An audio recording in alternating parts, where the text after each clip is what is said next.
So we're here at Shakti Fest in the beautiful Joshua Tree with Sridhar, the man with the vision, who has been such a key instrument in making this event happen.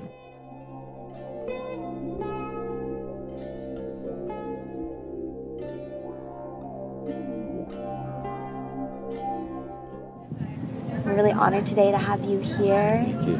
Sitting in the sunset of Saturday night. What a week. What a week. Oh my God.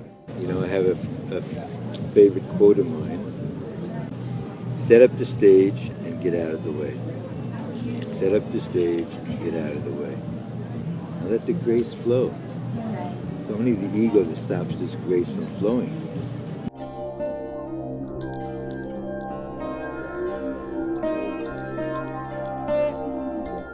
Do you have a favorite transformational story of your own of when you really shifted into that broader perspective of life? I'll go back to a very early time for me. It was in 1969. And I was hanging out with two guys by the name of Michael Lang and Artie Kornfeld.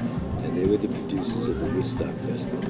And I was watching them build their bold dreams, stuff like that. And then one night, over dinner, they said to me, Sridhar, what do you think is missing from Woodstock? And I said, well, we have all these great beings, soon to be great stars, you know, but it's missing the spiritual element. And they said, why don't you do something with that, produce that little segment? And I said, okay, fine. I didn't know what I was doing. So I went back and I went to have a meeting with Swami Satchidananda from the Integral Yoga Institute. And I said, Swami, come up to Woodstock and do the invocation. He said, okay. The helicopter comes in, Swami comes out. He's out there on this big grassy knoll behind the, the stage in the back, where everybody was, all these actors and musicians. And we started walking him on the stage. When we get up there, Richie Havens was strumming up to go on first, and he looks out at the audience. There's like 500,000 people. He said he couldn't believe it. He said, "Oh my God, this is like."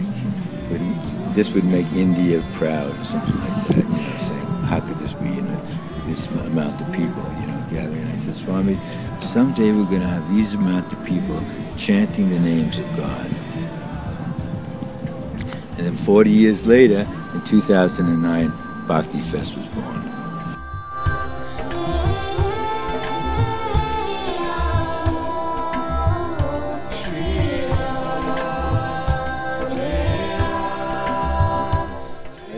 Think about anything being next. I like to think of everything being now, right? Because this is our only moment.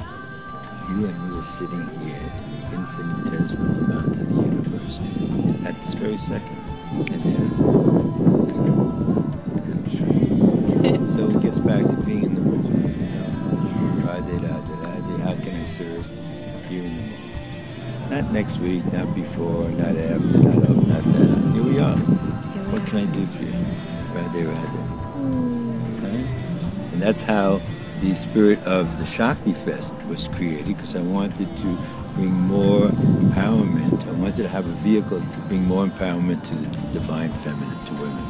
Because everyone lives in this male-dominated society, like every country, all the women are kept down, Bring it out, respect it.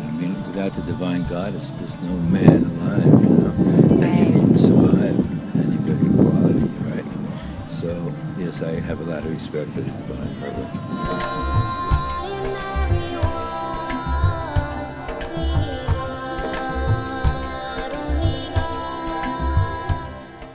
We like to create a safe environment so parents can come. Hey, there's no alcohol, there's no meat eating, stuff like that. I don't want to say good or bad about anything, but we prefer not to have that. So that's our way of contributing.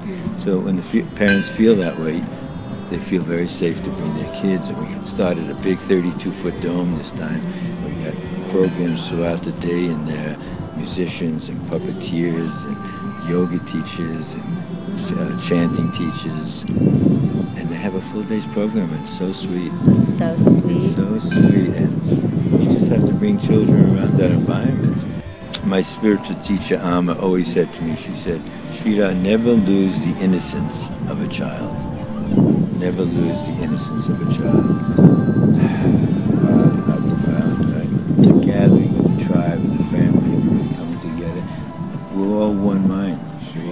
soul here. Everybody's into yoga and eating right, taking care of themselves, workshops, singing, meditating, chanting. Wow. What's wrong with that? I wake up every day.